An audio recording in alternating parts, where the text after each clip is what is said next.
I am Nurse Ty, And I am Dr. Danielle. and welcome to our very first episode. I'm so excited. I'm so excited.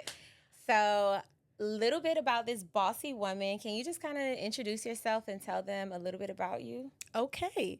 So, on paper, I am Dr. Danielle Cadenhead. I am a board certified family nurse practitioner as well as psychiatric mental health nurse practitioner. I have an LLC called Dr. Mompreneur because I have a doctorate, I'm a mom and an entrepreneur, and I am also the owner and the provider at On Call Health and Wellness, which is a telepsychiatry practice of mental health. Like I said, I'm a mom, I'm your down to earth girl, but kind of around the way. What about you, Nurse Ty? So, my name is Tashara Belfon. I actually go by Nurse Ty. I consider myself to be a serial entrepreneur. So, I am the CEO of Belfon Health and Aesthetics, which is my wellness and med spa. And I'm so excited to be launching our primary care practice, South Florida Primary Healthcare, as well as the CEO of our Healthcare for Humanity, our nonprofit organization. I, like Dr. Danielle Cadenhead, am a proud mother.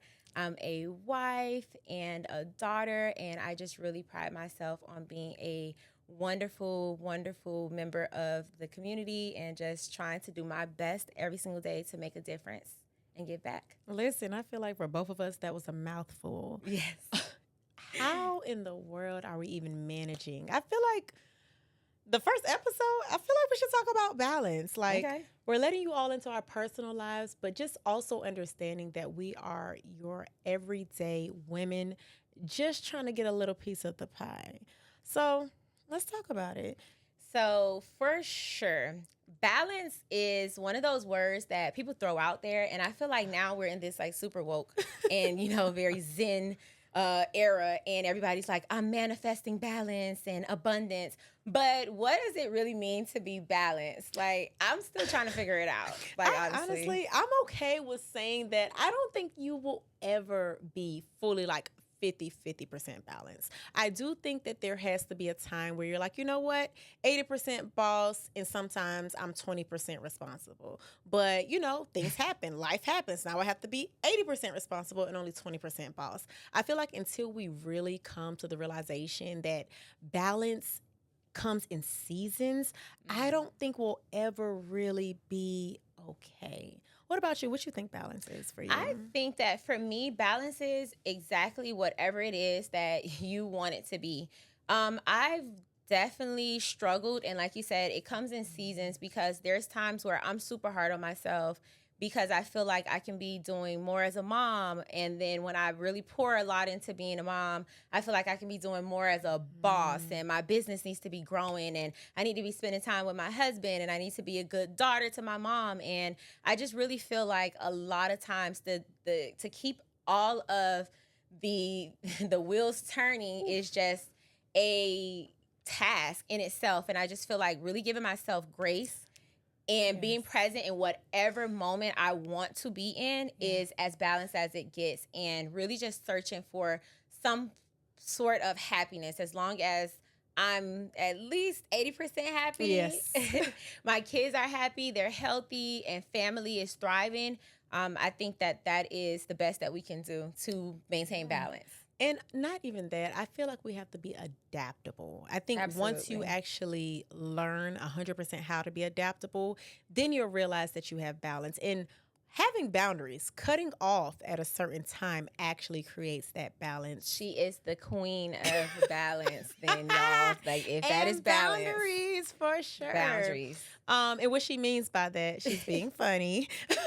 What she means by that is, honestly speaking, having those set times. Sometimes we can only be a boss from 9 to 3, but sometimes, again, that can be changed. School calls, hey, now I got to pick up my kid at 1 o'clock, right? Or your husband's sick, and when they get sick now, you're no longer the nurse at your job. You Now are you're now a the nurse at at home. home. But just being adaptable for sure. I definitely agree with that. So I actually want to segue into another topic, speaking Okay. about balance.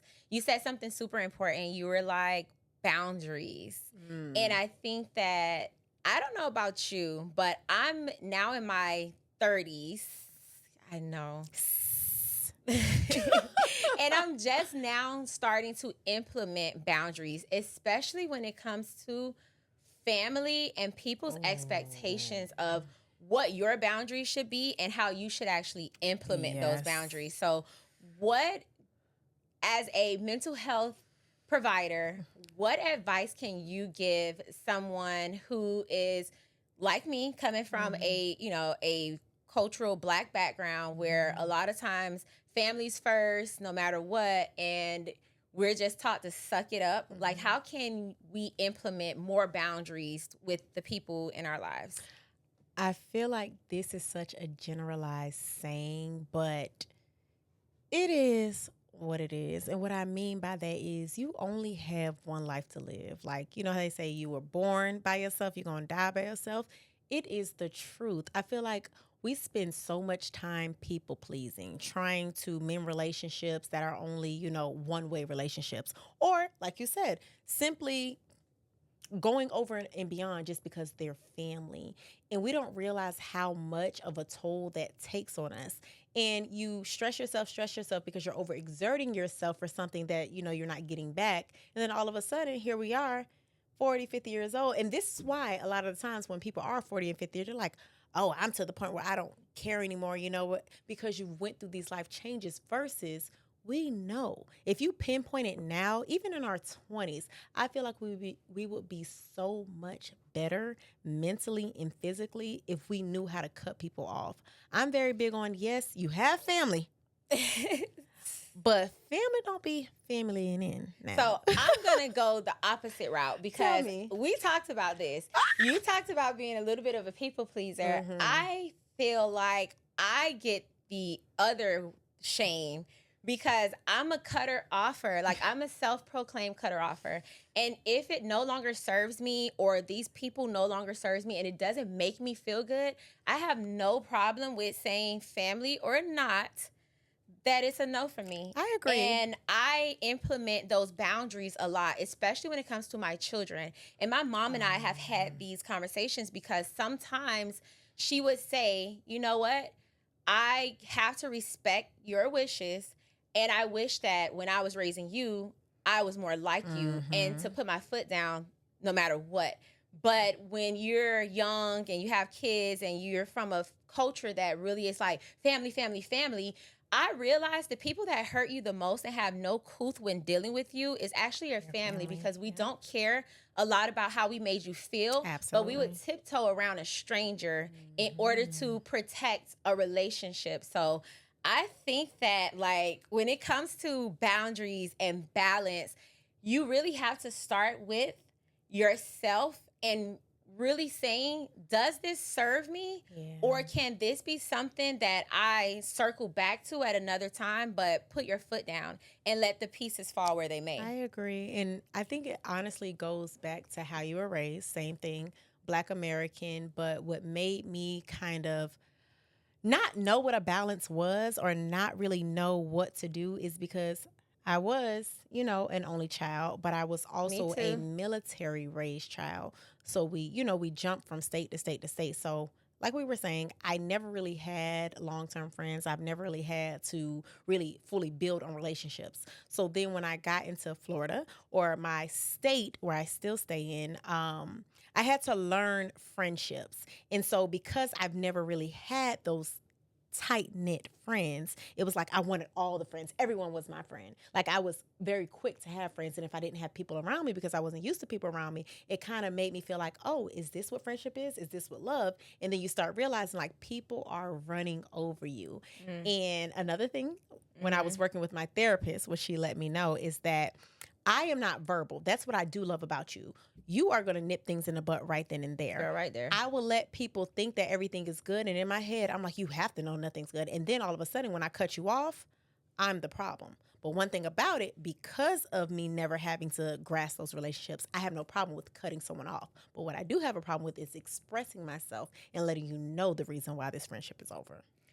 So I feel like we're like the opposite person, but the same person all together. We just express things differently because I am also an only child. And from my mother, my dad has children, and I do have a relationship with those siblings that I got as I became older. So a lot of my mannerisms and ways were already set. I am, what I am. Not so changing. very set in stone, very spoiled.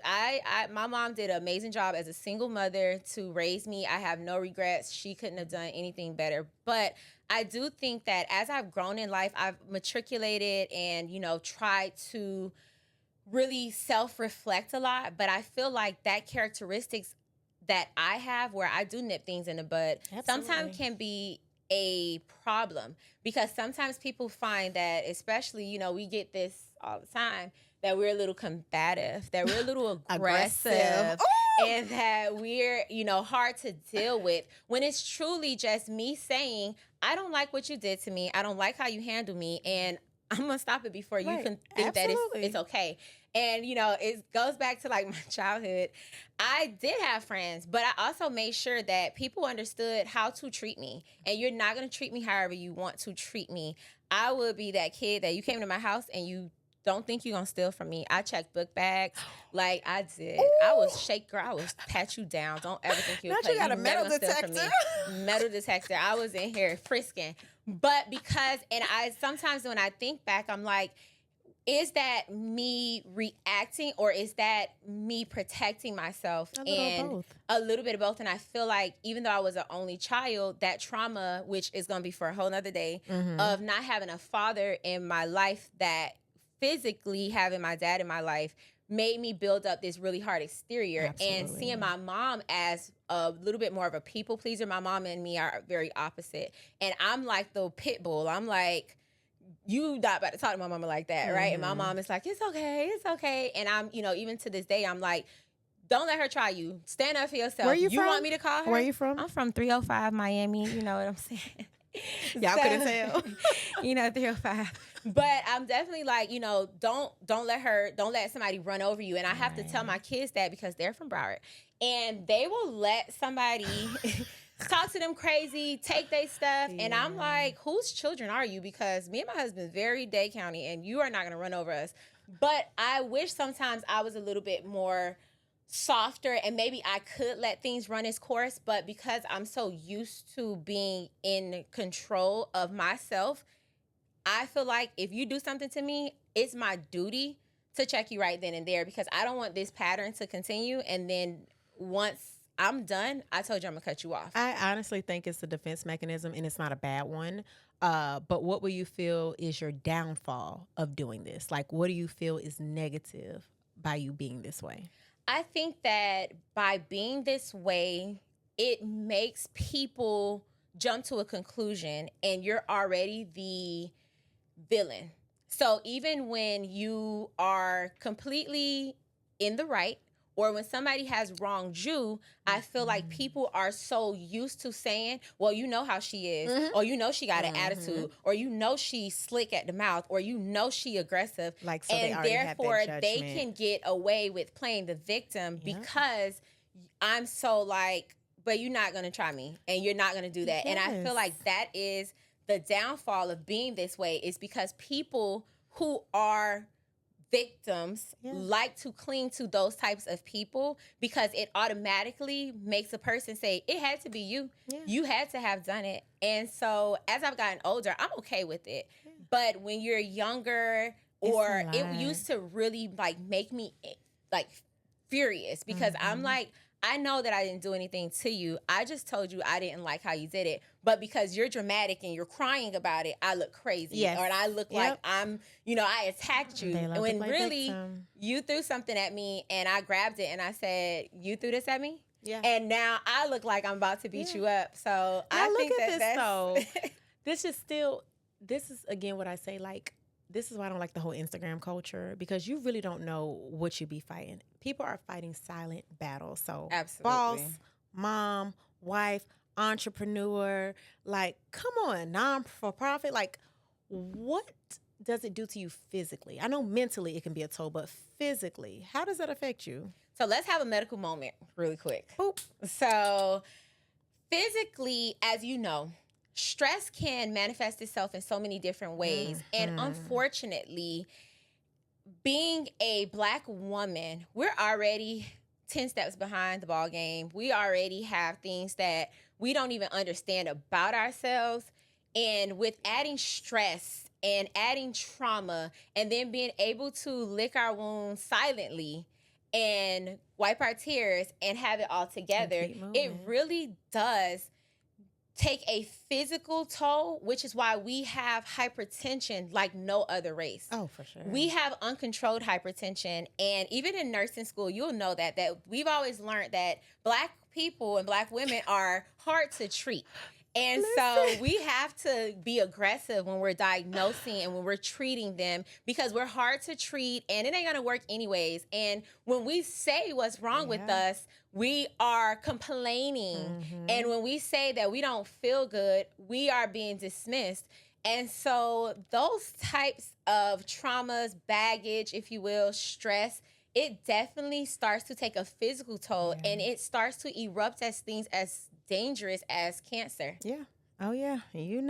But before, let me just say, I just want to laugh about something. So me and Nurse Ty are both professors. We have worked at multiple schools. It's so funny how you said something about the Black women with the hypertension, because I used to tell my students, like, the NCLEX. The NCLEX is the board exam that they take. Anytime they put a race inside of one of the questions, pay attention to it. And anytime you've seen Black men or Black women, it always had to say cardiovascular. That is always cardiovascular. Hilarious. But yeah. And it's funny because when I taught nursing, they know when it gets down to hypertension, I'm coming up from behind this desk. And we hitting this clipboard and we are drawing, we are naming them. This is Mr. John, this is Miss Jenkins, because I am so passionate about it, because it is a silent killer. And not only is it a silent killer, we kind of perpetuate it because we've allowed what people have told us that once you go on meds and once you do this, that is no going back. But we know that it is. Oh, it is. But you have to find the right provider that's going to hold your hand through that journey and that's going to say, no, not us. And we're just not a prophylactic era. That's are not. I think. We're very treatment driven. Oh, for sure, girl. But we're going to try and change that, which is why we are in this space and we're creating this community. And I want to just go back to what we talked about as really manifesting. And you personally, I hope this doesn't, cross any type of lines, but are you comfortable with really speaking on your personal journey with manifesting stress and how that has reared its ugly head? Yes. Let me tell you firsthand that, and it's sad to say that we have to go through traumatic experiences in order for us to just kind of pause and realize that we're not present. So if you're new to my journey or if you know about it, I am a 1-year cancer survivor, almost going on 2. And at the time before cancer, I was 29 years old and I was living my best life, girl. Business was popping. I had a 1-year-old. I had a 3-year-old at the time. My marriage was good, traveling. Like, I felt like I was on top of the world and I was always on go. And randomly, I won't get into how I found out about it, but literally working out, I was feeling good. And I found out that I had cancer. And it wasn't like the normal cancer where you can just go outpatient, get chemo, and, you just keep your life going. It was one of those cancers where literally I was inside of the hospital bed for 15 out of the 21 days of my cycles. And I had 4 cycles of them. So talk about that, right? Being a business owner, I had to get myself together. But literally, it's not until you have that quiet moment where you can't do anything physically, you're not allowed to, that you realize how much time has passed. When was I ever present? That's when you start looking at the photos inside of your phone and you're like, damn, my kids are getting older. Like, where has this time go? And that's when you really start realizing, was I ever present? That's when you start putting up those boundaries. So that's where my boundaries came for. All those people who used to call me 24/7, like she gets mad at me for not picking up the phone after 7. So I literally put my phone on Do Not Disturb, not for her, but just period, because people would call you at all types of the night. It's like once you say yes to someone, they just stop thinking to do things for themselves because they know you're always at their beck and call. But guess what? When I was laying in the hospital bed and I physically could not, what happened to those people? Yeah. They lived. Absolutely. They lived. And y'all gonna continue to live. So when I came from out of that, that's when my boundaries really started to happen. That's where I really started to find balance because I had to adapt. But now I'm never going back to that. And I promised myself I was not going to overstress myself, because you will continue to stress yourself, and you will be dead, and those people will outlive you. And what's going to happen? Absolutely. Their life's still going to go on. But did you enjoy your life? Were you present for your life? And I feel like that was a game changer, and it shouldn't have gotten to that. But one thing I do always promise myself is that I won't go back to that. So when I see myself pushing myself 10 times harder, when I feel like, my world is crashing down, I really just have to, I literally find peace while reflecting on my trauma in a positive way. That's amazing. Yeah. That's beautiful. I think that God has a very funny way of humbling you. Funny. And I think that we've both, I won't go into detail about how we've had to be humbled. Mine definitely was nothing like yours. I definitely commend you, because I am in awe, and that's kind of like how we connected at first. Yes. Is that like I followed your journey, and I'm like, oh my God, and it hit home because my first job when I was 22 years old was as an oncology nurse, where you think that you know everything about the world, and that was my first experience to me that I know nothing. That I still don't know nothing. I still don't know a lot. What's going on but here? I knew that cancer wasn't a old people thing, and that's what really humbled me. And when I say that in my personal life, I do feel like I am a no nonsense type of person. But when it comes to my profession, yes, I give it all. I literally lay it all on the table. Well, that's how we became friends. You are the most personable person I've ever. I was her patient, you guys. And when I tell you, just from just one service, we have became like this. Like, I feel like we've known each other for years. And I even love your mama. Like, but I definitely Shout out lay. to Tangi. So I lay everything on the table and talk about balance. A lot of times people don't understand how much we give as providers and medical providers. It wasn't until my mom started working in my office that she had a newfound respect for me and for her doctor. You welcome, Dr. Galindez, because my mom was like, wow, at the end of the day, seeing me talk to sometimes 10 to 15 different people nonstop, and every time I'm like, hi, how are you? Oh my God. And they're telling me things that have nothing to do with what we're doing today. Energy. And I'm like, absolutely, I got you. I even had where I get patients that will call me to help them interpret what their doctor that gets paid to see them did not do. But didn't pay to sell you. But did it. And they're like, because they know that I will do it. And my husband had to tell me, like, you have to create boundaries. We were talking about even selling my business in the future, and my husband's like, you cannot sell that business, because he's like, you are too attached and people are too attached to you. Absolutely. So he's like, it works for you. But the minute that you remove yourself from that business, it's no longer going to be Belfont Health and Aesthetics. It's now going to be a crumbling infrastructure, because I've created that friendly environment, but it does become very draining and taxing emotionally, and it does carry over into your relationships at home and your life. And I had to have a very humbling experience where I had to take a step back, because for a moment I wasn't present, and my world was crashing down, y'all. I hated my job. I was struggling at home. I felt like my kids were growing and I wasn't there.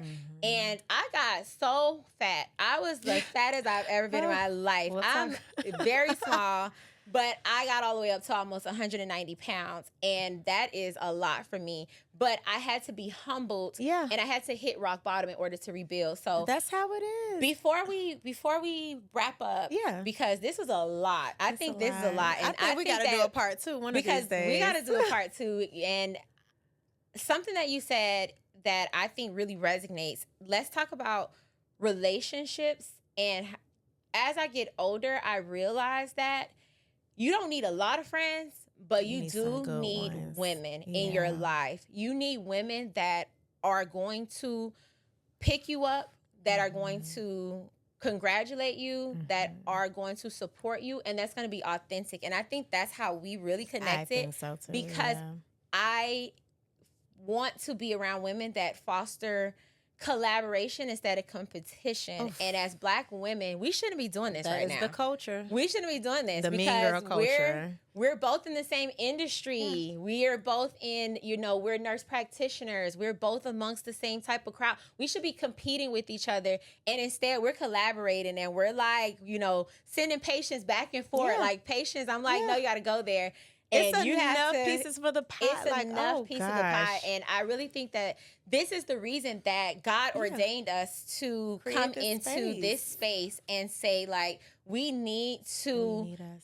boss up other women. Absolutely. We need to create a or, sisterhood. or not even just bossed up, because most of them are bossed up, but they don't have the confidence to say it. Like, some people, you guys are like quiet bosses, but it's okay to be like, yeah, like pop your stuff, but you have to have that safe space to do it. You have to be able to demand space no matter where you are. And it starts with being around women that it's okay to validate another woman, to Yes. say, you're gorgeous. You want your What are you stuff, talking yes. about? You pop your stuff. And it's really humbling to me that we were talking and you were like, I really admire you. And I'm like, me? You're a boss. And it's like so hard for us to give each other a compliment because we're like, no, you're a boss. No, you're a boss. Stop No, telling me that. stop it. You're a great mom. But sometimes we need that. And Black women, we have it so hard. I know it's overused, but Malcolm X said it the best. The most unprotected person in America is the Black woman. And that's not to say that we don't congratulate and we don't respect other races of women, but it has to start at home. But not even that. Just piggybacking off of what Yeah. you're saying. It also has to be a space in what we do where we have those moments of downfall where we can cry and not feel judged. Because I've Absolutely. cried to you Yeah. plenty of times. Yes. Cried to you. And it's never, you know what? Oh, girl. It's always, okay, have your moment. But tomorrow, we back on We our backing stuff. up. Or it's like, boo, I've been there too. Been there. Yeah. You ain't make this. It's okay. But a lot of times we're too afraid to drop our armor Yes. because we're in this fake girl, we don't know mean how to girl move it. Yeah. era where we have to look like we have it all together. And yeah, you can be a boss, and two things can be true at once. You could be a boss, but when we take these lab coats off and when we drop that stethoscope at the end of the day, we go home and we're not Dr. Danielle, we're not Nurse Ty, we're mommy, we're babe. we're my mom called me Snuka. We're those girls. And we want you to know that it's definitely safe to be you and that you're not alone. And we're here to support you. So if Yes. you're down for some sisterhood, for That's what some we're real doing. talk, for really navigating and getting the right prescription, whatever that may mean for you in the perfect dose, we welcome you to join our community. We're so excited for you to be here, and we have many more of these to come. Can you tell them about what our next Absolutely. episode is going to be So about? please, please, please make sure that you tune in to episode 2. We will be talking about weight loss. We'll be talking about anxiety and just overall health, especially when it comes to cultural consideration for us as Black women. We look forward to seeing you. Until next time.